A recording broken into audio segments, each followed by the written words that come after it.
सद्गुरु देव जी महाराज ने धन्य हो परम दयाल सद्गुरु सुखराम जी महाराज ने धन्य हो अनंत श्री सद्गुरु सुखराम जी महाराज के ज्ञान स्वरूप भगवान ने धन्य हो केवली भगवंता ने धन्य हो जीवा तारण जहाज ने धन्य हो मोक्ष के मालिका ने धन्य हो अनंत कोटि संतान ने धन्य हो राम सभा में राम शरणों सतगुरु दयाल को मुख हृदय हरि नाम नित पथ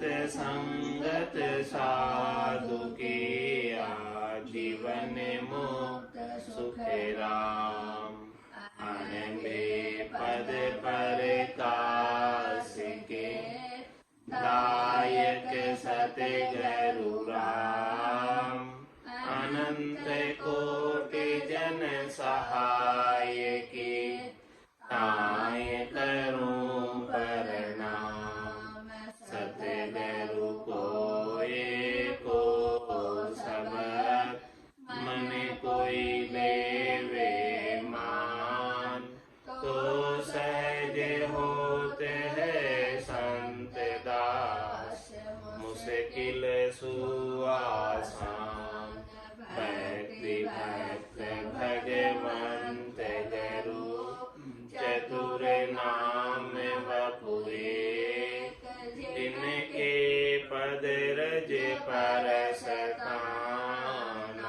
सत विघ्न सब धरती कागद करम सब वन कलम कटाय सात समुद्र शाही करम सतगुरु गुण लिख्या न जाय राम राम राम राम राम राम। आप सभी के अंदर विराजमान परमात्मा के पावन चरणों में प्रणाम। राम राम। आनंद श्री सद्गुरु सुखराम जी महाराज की अनगिन गुरु और शिष्य का संवाद चल।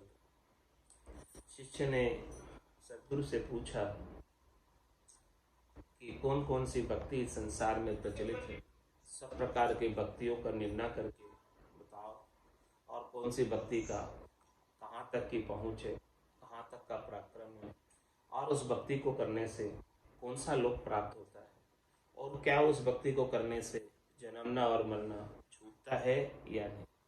सारा वर्णन करके एक एक करके खोल खोल के बताओ।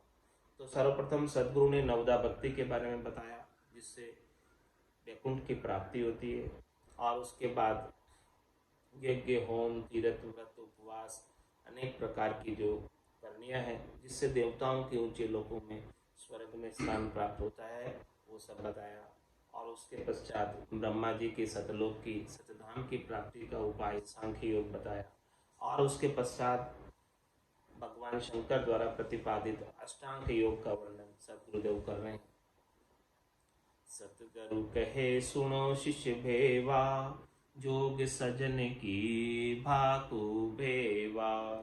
ओहूं शब्द उठ तो लेवे, मन सो सुरत पवन में देवे। सद्गुरु कह रहे हैं कि भाई देखो, अष्टांग योग साधने का भेद बता देता हूँ। इसमें जो ओंकार शब्द है, ओम शब्द है, जो प्रणव अक्षर है, वो जिससे इस सृष्टि की रचना हुई है, जो अक्षर ब्रह्म है, इसका नाम जो है श्वास के अंदर लेते हैं, श्वास श्वास में लेते हैं। और मन सो सूरत पवन में देवे, और ये मन को पवन के अंदर श्वास, जिससे ओंकार शब्द का उच्चारण हो रहा है, श्वास जो बाहर आ रही है और ओम शब्द का उच्चारण हो रहा है, उसमें सुरता को भी लगाते हैं और पवन को भी लगाते हैं। और इसको भी साधने की विधि है, किस प्रकार से साधा जाता है। सिद्ध आसन साजे नर सोई, मूंदे सात पोल मिलावे दोई। दावो गुदा तल लेवे, दूजो पांव लिंग पर देवे। महाराज फरमा रहे कि इस सिद्ध आसन को साधा जाता है, सिद्ध आसन में बैठा जाता है और सिद्ध आसन में बैठकर ओंकार का उच्चारण किया जाता है। अष्टांग योग की साधना की जाती है और इसके अंदर इंद्रियों का निग्रह किया जाता है।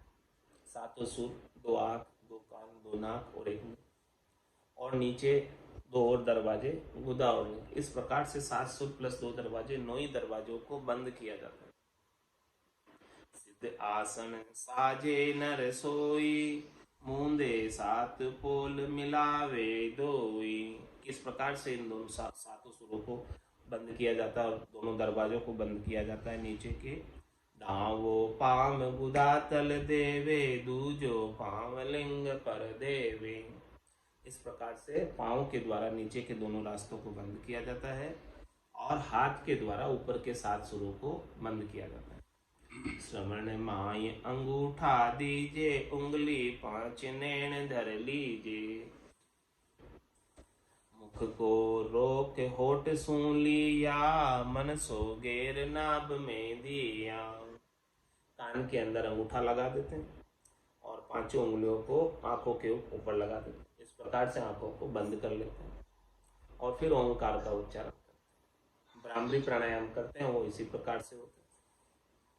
और मुख को रोक होठ सूं लिया, और मुख को बंद कर देते हैं और नाक के द्वारा वायु बाहर निकलती है तब ओंकार का उच्चारण होता है।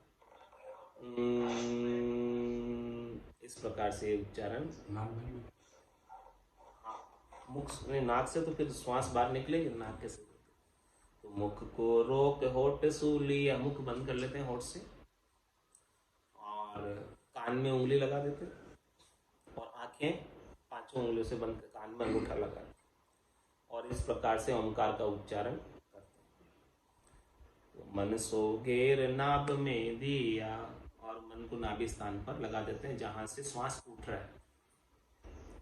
जहां से श्वास उठता है, उठते हुए श्वास में लेते हैं, यानी श्वास बाहर निकाल रहे हैं, श्वास में लेते हैं, वो सांस में नहीं होता, श्वास में लेते हैं। और इस प्रकार से महाराज फरमा रहे हैं कि ओंकार शब्द की साधना की जाती है, अक्षर ब्रह्म की साधना की जाती है। और ये मूलाधार चक्र से आरंभ होती है और सहस्त्राधार चक्र तक पूर्ण होती है। तो मूल चक्र क्रिया नर साजे, तब सिर शब्द अनाहद गाजे। सांस सांस पवन को खेचे, मन को लाभ सूरत से एचे। मूलाधार चक्र यानी गुदा गाठ से इस क्रिया को आरंभ किया जाता है और जब ये क्रिया आरंभ करते हैं तब जो है ऊपर गगन मंडल के अंदर ध्वनि उत्पन्न होने लगती है, नाद की ध्वनि उत्पन्न होने लगती है। श्वास और उश्वास पवन को खींचे, इस प्रकार से सांस और उश्वास के अंदर प्राणायाम किया जाता है। श्वास पहले अंदर भरते हैं खींचकर और पूरा भरने के बाद भ्रामरी प्राणायाम ओंकार शब्द के साथ उच्चारण किया जाता है। और मन को लाव सूरत से, मन को जो है सूरत को, मन को, दोनों को इस श्वास के अंदर ओंकार शब्द के साथ लगा दिया जाए ताकि मन भी स्थिर हो जाए।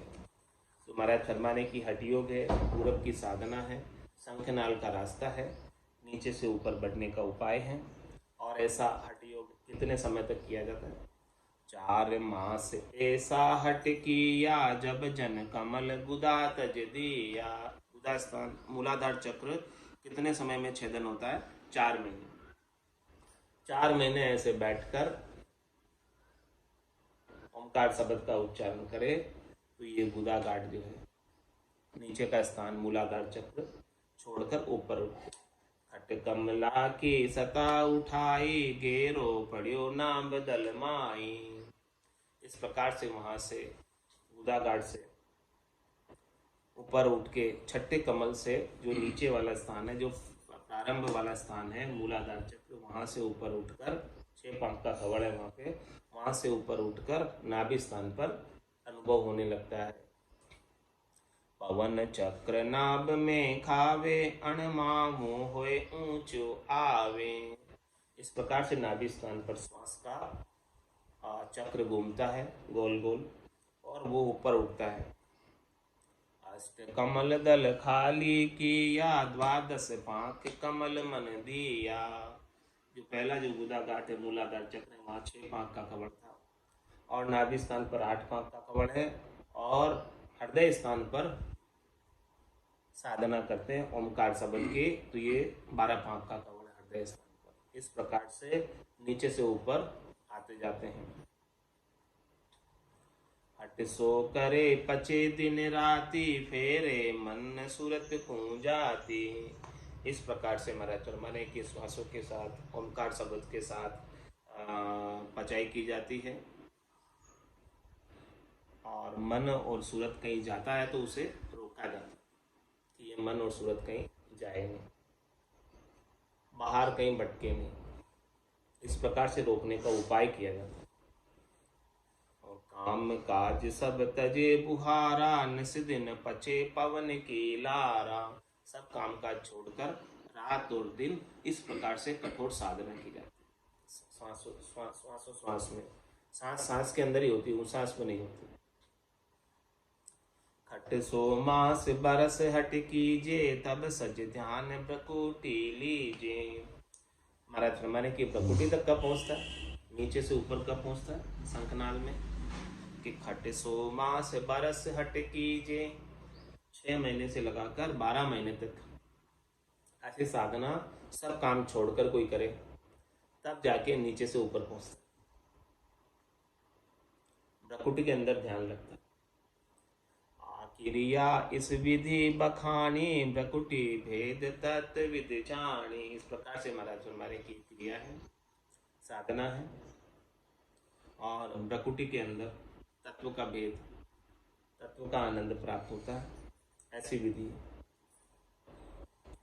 जब लग कसे सजे जन काया, तब लग आहार चुचम कर भाया। महाराज में जब तक ऐसी साधना की जाती है तब तक आहार के ऊपर नियंत्रण रखा जाता है। गरिष्ठ भोजन नहीं किया जाता है, अत्यधिक भोजन नहीं किया जाता है, अल्प आहार ही लिया जाता है, थोड़ा सा ही आहार, जिससे ये प्राण शरीर में बने रहें, शरीर को भाड़ा दिया जाए, इससे अधिक और कुछ भी नहीं, स्वादों के लिए नहीं।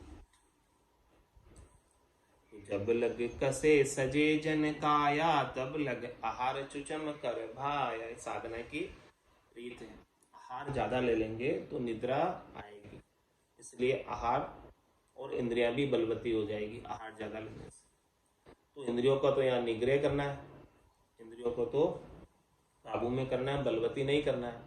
तो आहार पर नियंत्रण किया जाता है।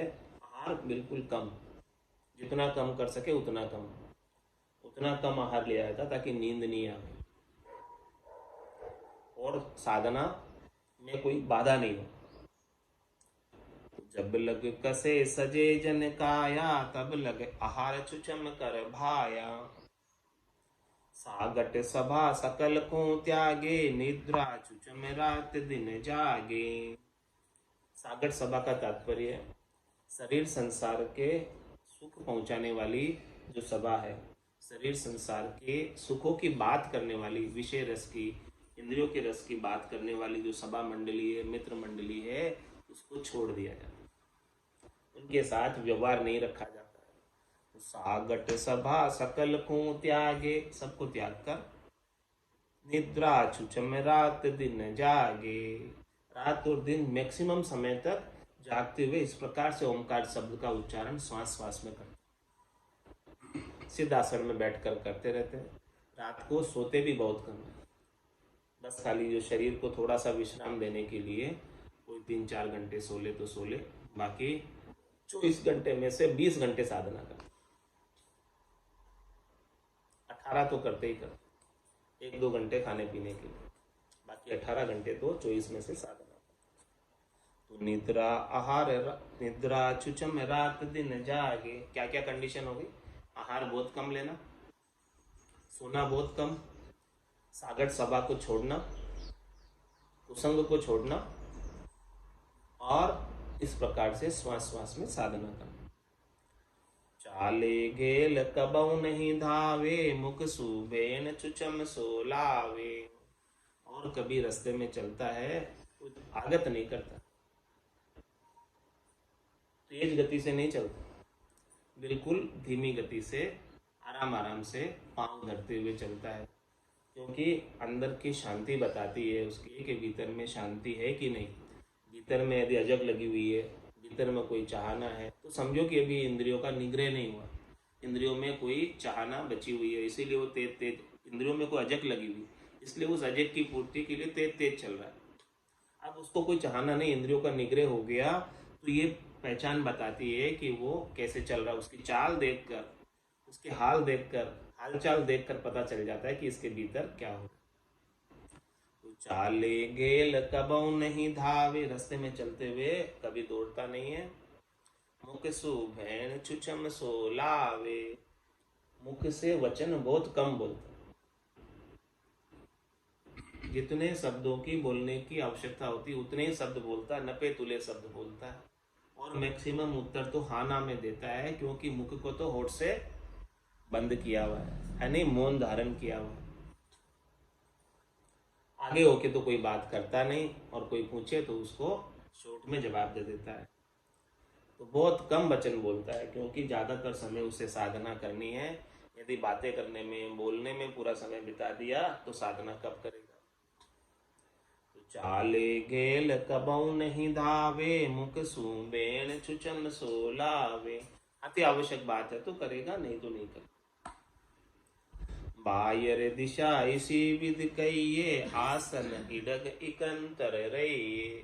इस प्रकार से महाराज फरमाने हैं कि उस साधना करने वाले जन की बाहर की दशा, शरीर की दशा ऐसी रहती है, और सिद्ध आसन के अंदर अडिग होकर एकांत में बैठा रहता है, और एकांत में ही उच्चारण करता रहता है।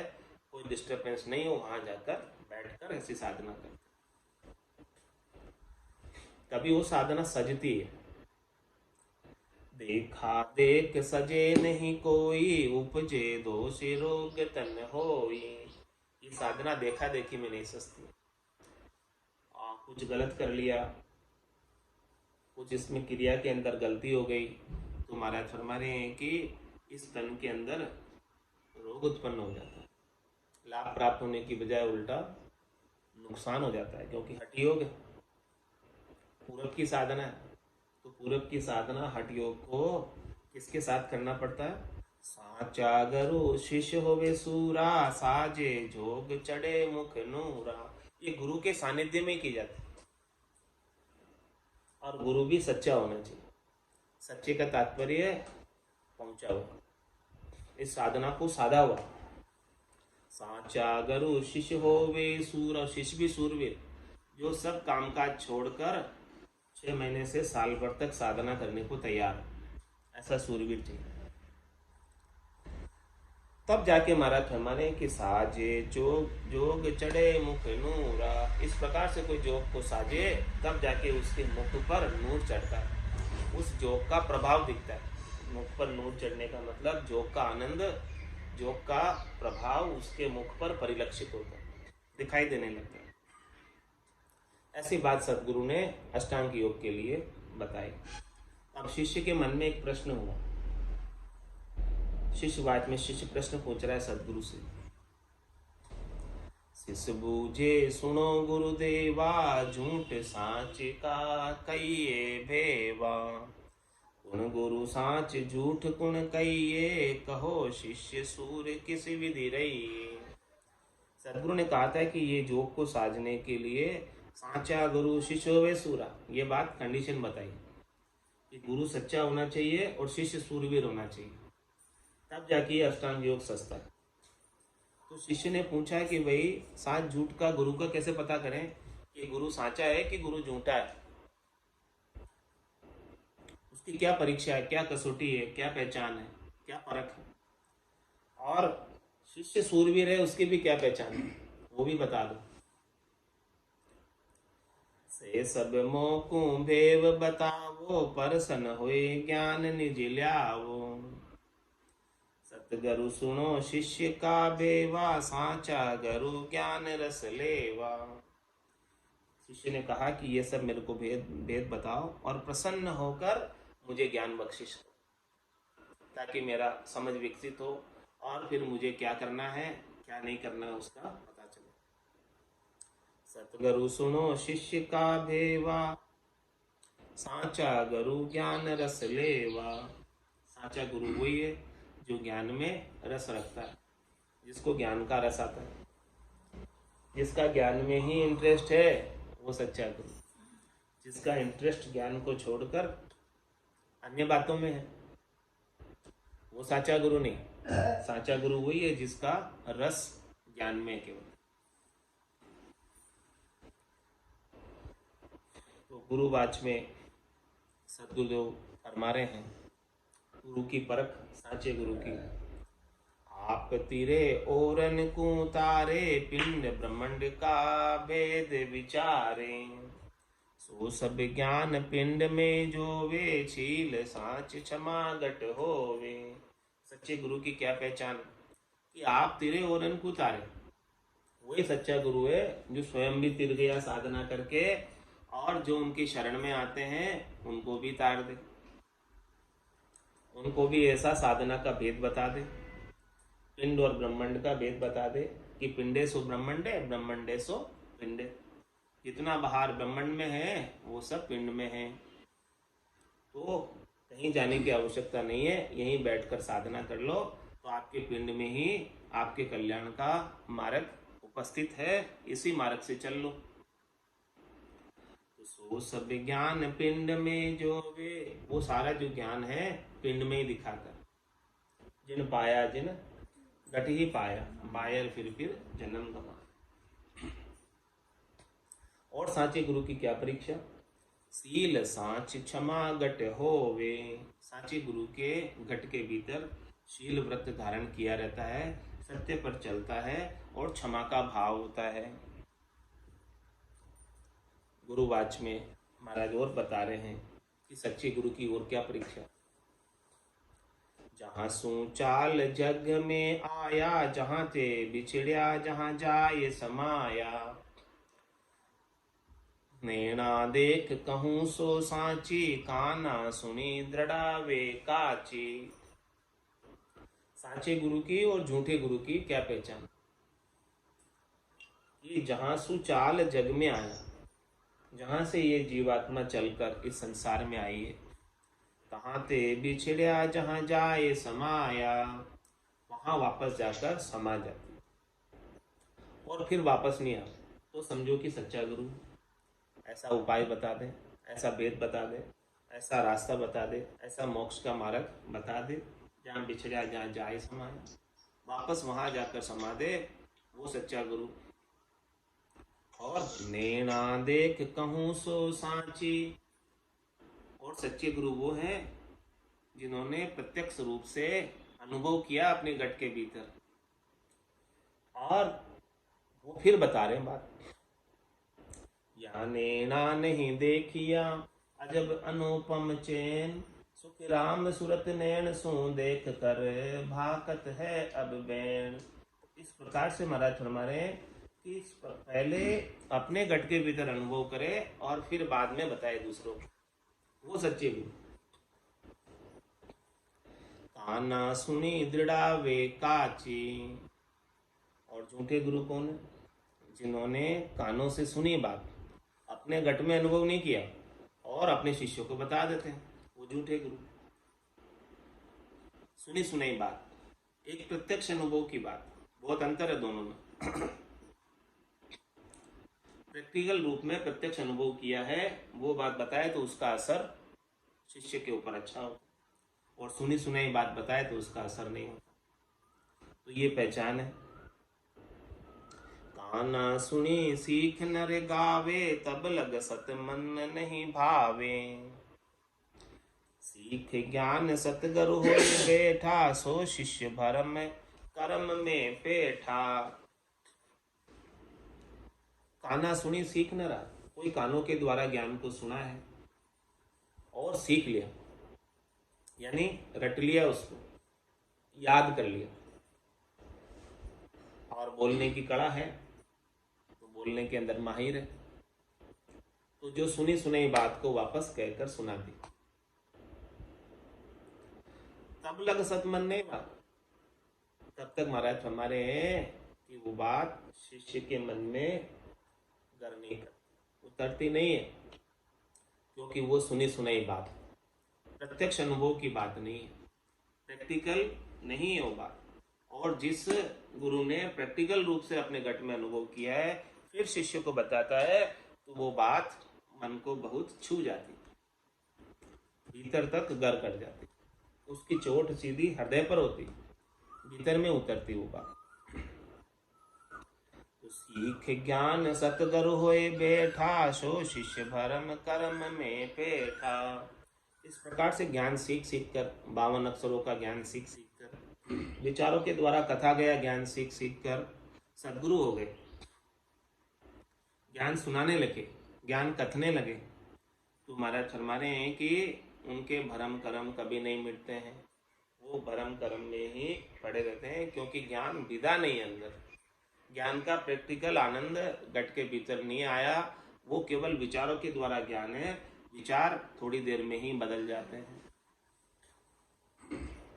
जब तक सुन रहे हैं, सुना रहे हैं, तब तक अच्छा लगता है, और फिर वैसे के वैसे हो जाते हैं। गुरु और शिष्य दोनों एक जैसे हो जाते, दोनों पे असर नहीं है। तो ऐसे सदगुरु का, ऐसे गुरु का और ऐसे शिष्य की क्या गति होगी, जो प्रैक्टिकल रूप से ज्ञान का अनुभव नहीं किए हैं, घट के अंदर ज्ञान का आनंद नहीं आया, केवल सुनी सुनाई बात को दड़ा रहे हैं। नैचे जाय नरक के माही, सीख ज्ञान सतगुरु कहाई। निज तत्व शब्द भेद नहीं पावे, शिष्य शाखा पर हुक्म चलावे। निश्चित रूप से महाराज फरमाने कि उन्हें गर्भवास रूपी नरक में फिर से आना पड़ेगा।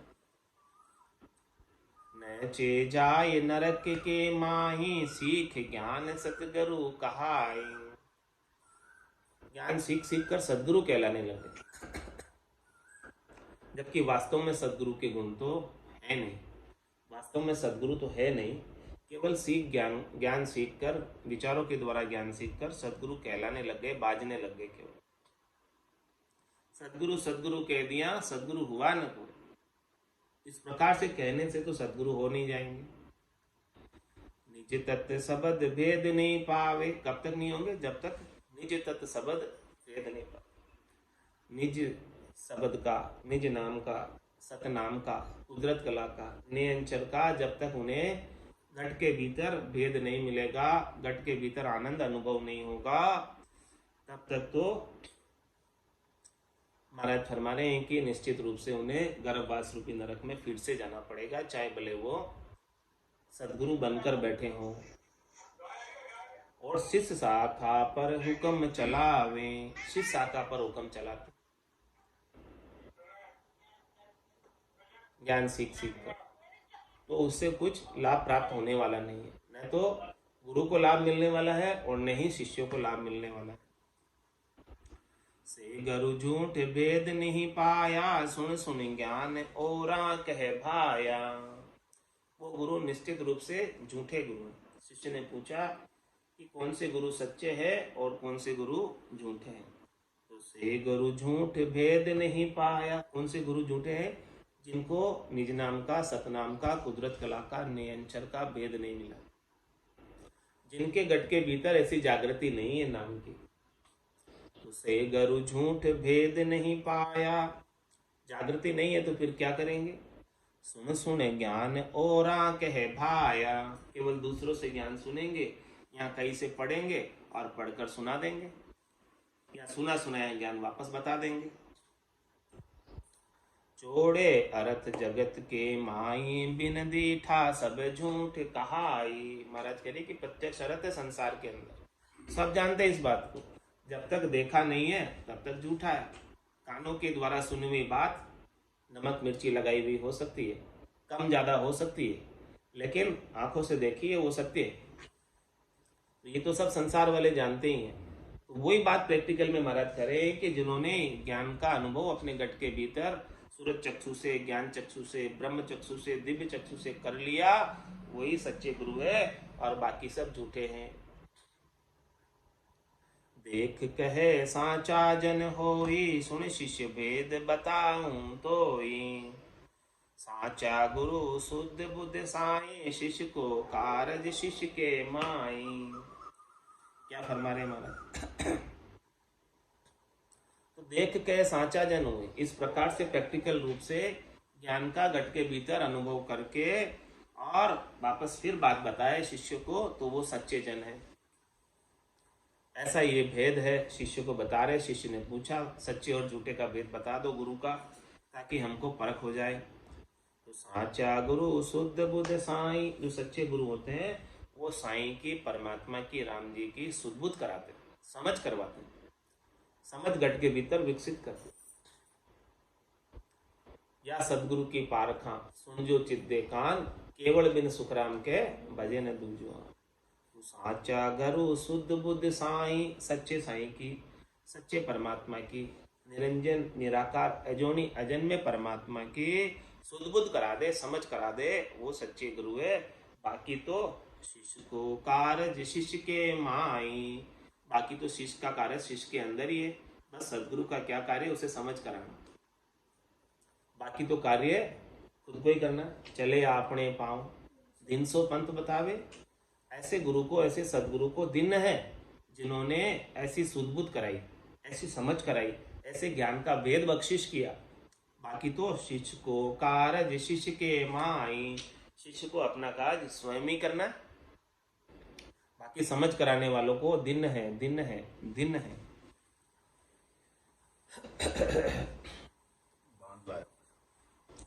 बांदा आयो मोसर मतिहारो रे, बांदा आयो मोसर मतिहारो, जहाँ संग हंस अगम गर पहुँचे, जहाँ संग हंस अगम गर पहुँचे, वे सतगुरु शिर धारो रे, मांदा आयो मोसर मतिहारो रे,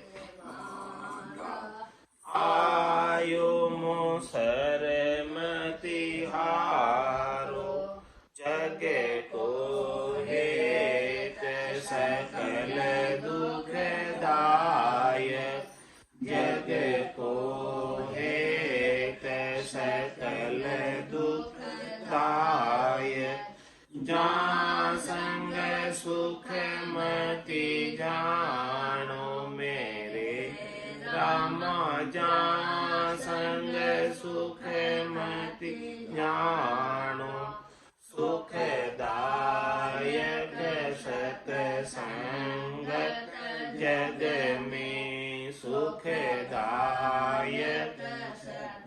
संगत जग में, सतगुरु शरण पिछाणो मेरे रामा, सतगुरु शरण पिछाणो रे, मांदा आयो मोसर मतिहारो रे, मांदा आयो मोसर मतिहारो, माते पिता सुत गोत कड़ुम्बो, माते पिता सुत गोत कड़ुम्बो, जोन जोन संग होई मेरे रामा, जोन जोन संग होई, मिन खादे है करू बहुपाशो, मिन खादे है करू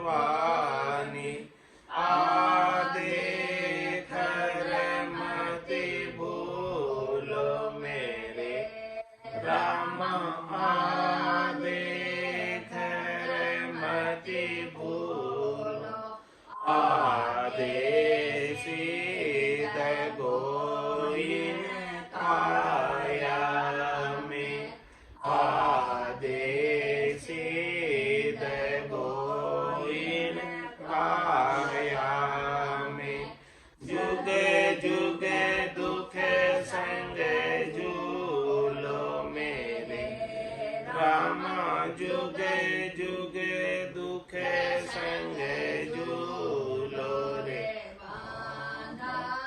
आयो मोसर मति हारो रे मांदा आयो मोसर मति हारो तीन लोक लगे माया काची तीन लोक लगे माया काची और सकत लगे भाई मेरे राम और सकत लगे भाई जहाँ लगे ज्ञान दिखे सब काचा जहाँ लगे ज्ञान दिखे सब काचा मति मानो जग माई मेरे मति मानो जग माही रे मांदा आयो मोसर मति हारो मांदा आयो मोसर मति हारो कै सुख राम मान नर मेरी कै सुख राम मान नर मेरी ने अंचर गमली जे मेरे ने अंचर गमली जे आडर पीठ चढ़े गढ़े ऊपर बाडर